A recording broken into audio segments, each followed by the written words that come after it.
স্বামীরা বাড়িতে নেই, কোথায় গিয়েছে আমরা বলতে পারতাম, কিন্তু আমাদের বলার টাইম দিচ্ছে না। ওনারা গিয়ে দরজায় লাথি মেরে ঢুকে বাড়ি ঘর তছনছ করে দিয়েছে ভেঙে।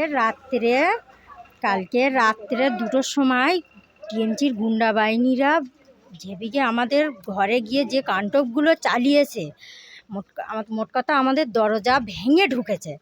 তারপরে আমরা পুলিশের ওপর আস্থা রেখে আমরা ওনারা তো জিজ্ঞাসা করতে পারতো যে তোমাদের স্বামীরা বাড়িতে নেই, কোথায় গিয়েছে আমরা বলতে পারতাম, কিন্তু আমাদের বলার টাইম দিচ্ছে না। ওনারা গিয়ে দরজায় লাথি মেরে ঢুকে বাড়ি ঘর তছনছ করে দিয়েছে ভেঙে।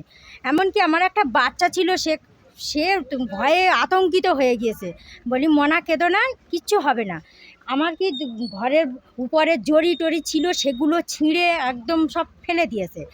কাঁথা বালিশ যেখানে যা ছিল কিছু সব কিছু নিয়ে সব তছনছ করে দিয়েছে যে কাণ্ডগুলো চালিয়েছে।